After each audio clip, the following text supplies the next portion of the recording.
Okay, sorry, we're a couple minutes late. Some technical difficulties. One day maybe one day we'll have a team of people who could take care of these things. We can start on time and no issues.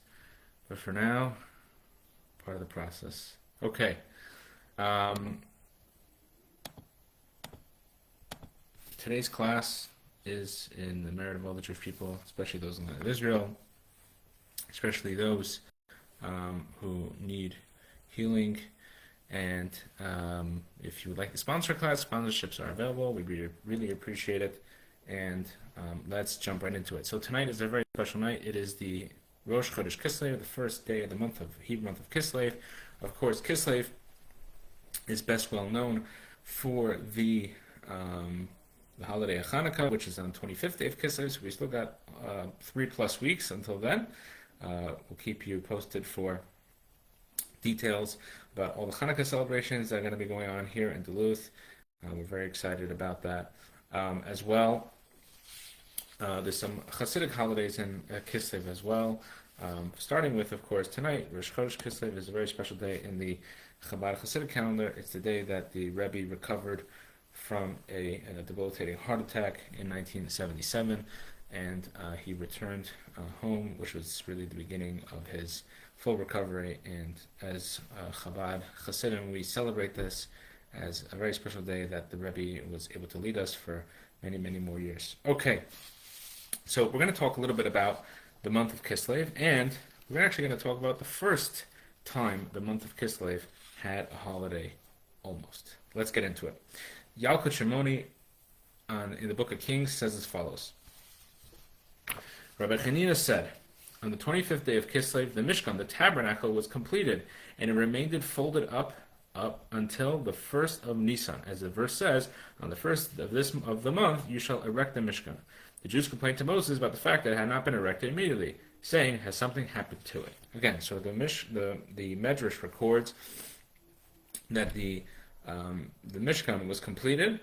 However, there was nothing happening. It was sitting for months. It was completed on the 25th day of Kislev, as we mentioned, is later going to be Hanukkah. Now, the question is why? Why didn't God, seemingly God wanted us to build the tabernacle. The tabernacle is done. Let's put it up right away. Yet God had wanted to combine the celebration with the month of Isaac's birth. Regarding what the verse says, knead and make cakes, and the angel promised, I will surely return to you at this time next year. So the Medrash explains that Isaac was born on Pesach.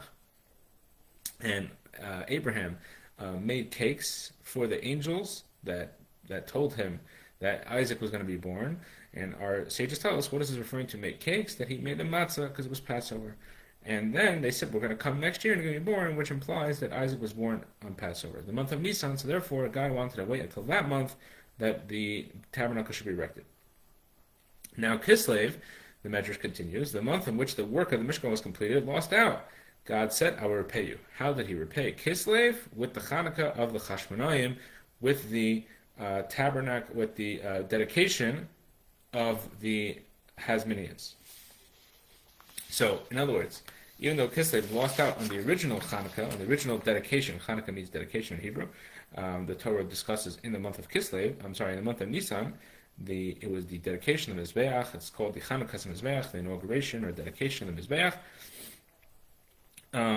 Therefore, God waited until Nisan, but Chanukah gets what we call Chanukah today, the dedication of the Chashmonaim, of the Hasmoneans, but the family of the Maccabees, the Hasmonean family. That was what Kislev got in its stead.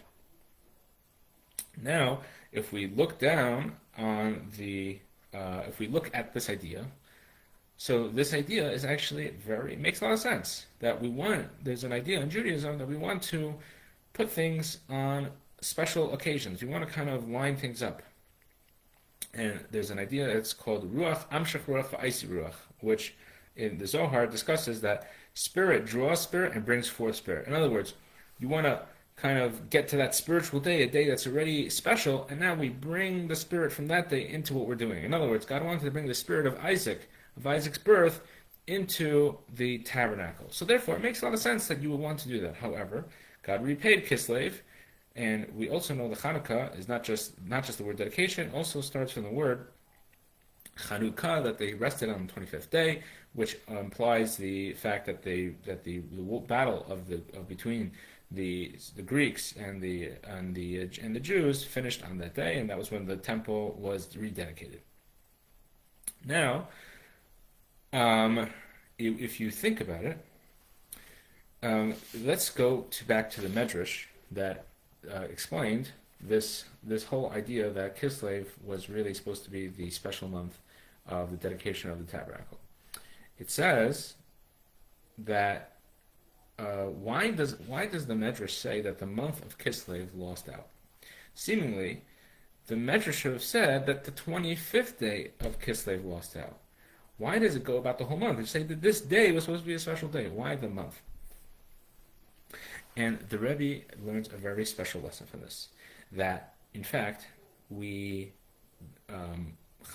even though Hanukkah is towards the end of the month, and it doesn't even finish in the month of Kislev, already now, tonight, on the beginning of Rosh Chodesh Kislev, and really even this whole week previous, when we already, on last Shabbos, we already blessed the month of Kislev, so starting already from last Shabbos, the spirit of Hanukkah is with us. And it's a very important to realize that the lesson and spirit of Hanukkah is already started at this point. And one lesson we can learn from this story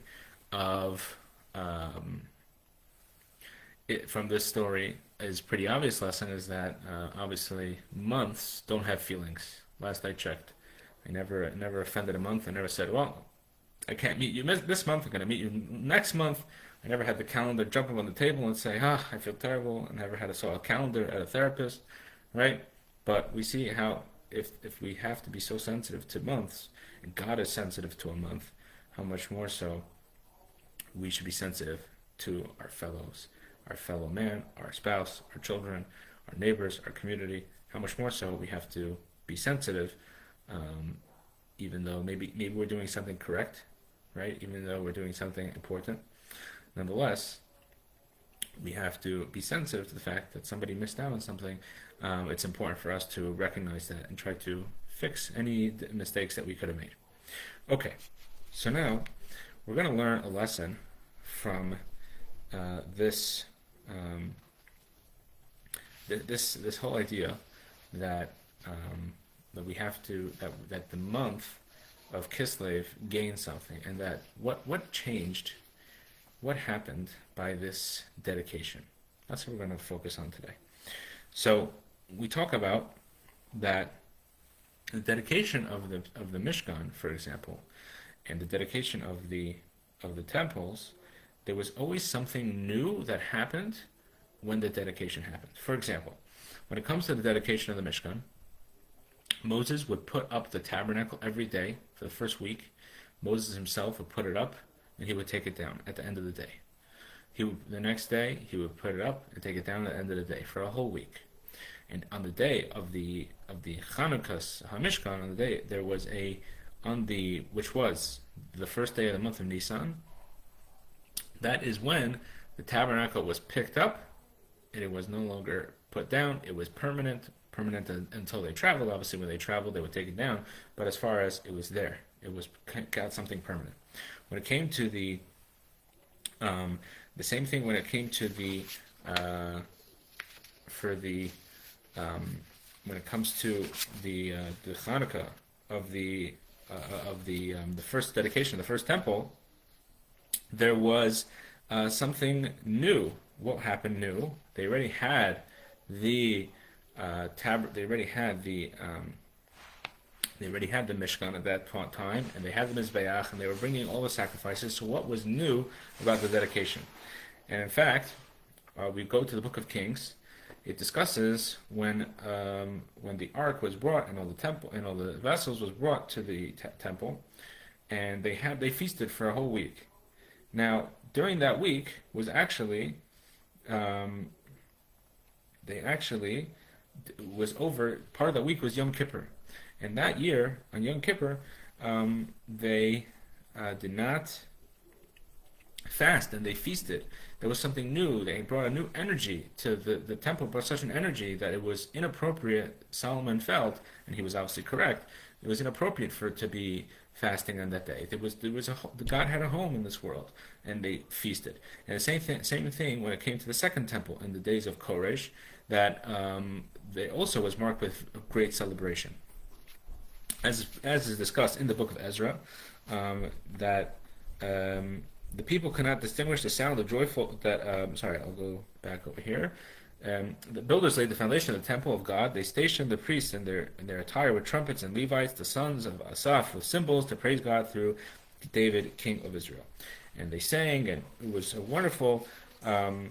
It was wonderful joy. Some people were crying as well in the second temple, but that's because they had seen the first temple and they were disappointed how there was not the same holiness. But nonetheless, there was a tremendous amount of joy when it came to the second temple, a whole new beginning. And when it comes to the victory of Hanukkah and the Chashmonaim, the Hasmoneans, and their dedication, Nachmanides explains that the candles that we light are kind of in place instead of the Hanukkah candles, or the candles of the menorah, I should say, of the temple. And that actually, even though the temple was destroyed and the menorah of the temple is no longer lit every day, that the lights that are kindled by the Jewish people, this is a holiday that will never be lost. Even in the times of Mashiach, in the Messianic era, when seemingly there will be no need for special holidays that celebrate victories from long ago, when we were seeing revelation of God every single day, nonetheless, this will be a holiday that we will continue to celebrate. And the same thing applies to a different kind of dedication.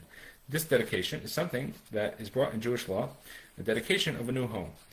So let's go into a little bit of that. If we go into the responsa of the Chassam Sofer, Rabbi Moshe Sofer was a 19th century, very important 19th century rabbi in the city of Preshburg. I forget what they call it today. It has I forget the name of the city today, how it's called in current Slovakia, I think it is. At any rate, what happens is he writes about an interesting practice. The practice was as follows. I'll read this response, and we'll see what he's talking about. Regarding that which is written in the Be'er Hativ, this is a commentary on the Shulchan Aruch, quoting Rabbi Yehuda Chassid. Rabbi Yehuda Chassid is a very important rabbi that in our biography series we've discussed him in the past. He wrote an interesting will prohibiting his descendants from doing certain things, and some of the things have been accepted by many segments of the Jewish people that we don't do these things. As follows: there's a danger in building stone structures and homes in a place where there never was one before. And the folk advice is to bring a rooster and hen to the home and slaughter them. You question whether this is an ancient idolatrous practice. Again, it's Rabbi Yehuda Chassid. He said you should not build a home where there never was a home before, specifically made of stones. And it's a dangerous thing to do. So people, what they would do is they would bring chickens into the home, they would slaughter them in the home, and this was supposed to get rid of this issue. So somebody asked this Rabbi Moshe Sofer, Rabbi Moshe Schreiber actually was his real name. They asked him, is this an idolatry? Is this something inappropriate for somebody Jewish to be doing? So he says as follows: in my view, those who follow Rabbi Yehuda Chassid's opinion believe that chickens are dying in exchange for the residents of the home, similar to the practice of kaparot. Okay, so he says it's not so bad, and just like we do kaparos, which is a Jewish tradition that we take a chicken before Yom Kippur and we slaughter it and we give it to the poor and we say that this chicken is dying in my stead. It's a very prevalent custom. And he says, so it's not a big deal. However, it is best not to be concerned with these fears, as they are not recorded in the Talmud and later authorities, and Rabbi Yehuda Chassid's will may not be an accurate record. And therefore, he gives a different idea. And this has become very, very accepted practice amongst Jewish people. It will be best practice to dedicate the home with Torah and prayer, for Torah is our life, and the length of our days may it be in peace. So Rabbi Moshe Schreiber, he says that a private home should be done. There should be a dedication of a private home, and this custom has become very common, done with joy. And in fact, we even find many great rabbis who did this custom. For example, Rabbi Shneur Zalman of Liadi, the first Chabad Rebbe, he discusses this idea. There's a Hasidic discourse that is recorded that was said at a Chanukah Sabayis, at the dedication of, I don't believe it was his home, I believe it was a Chassid's home, a home that belonged to one of his Chassidim. At any rate, it became common that people would have a gathering when they have a new home. They get together, they share words of Torah and tefillah, of prayer, and like this, we can actually do this idea of that the temple, when we dedicate it, we would do it extra, something new, something special, new energy.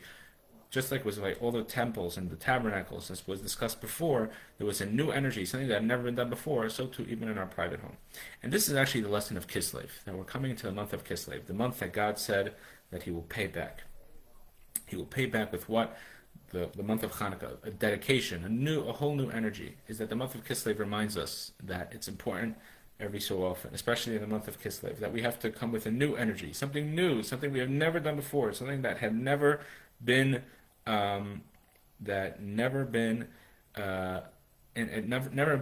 applied before. So in other words, it's not that we're doing something so unique. Maybe it is unique for us, doing something new, a new mitzvah, a new study, taking on new Torah study initiatives, whatever it may be. But even just with new enthusiasm, with joy, with energy, that is in and of itself something new and precious.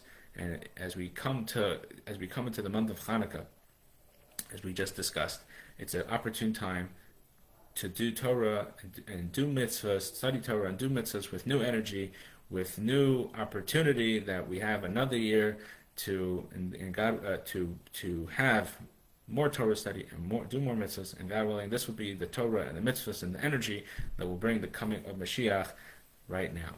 Okay, thank you for joining. Have a wonderful Shabbos. Next week is Thanksgiving. We usually don't do a class on Thanksgiving. People are otherwise occupied. Wish everybody a good Shabbos. Have a wonderful Thanksgiving. Even though Thanksgiving is not necessarily a Jewish holiday, the fact that millions of people across this country take time to thank God and be thankful for everything they have is certainly a commendable one. So we want to wish everyone a wonderful Thanksgiving, and we will see you in a couple weeks.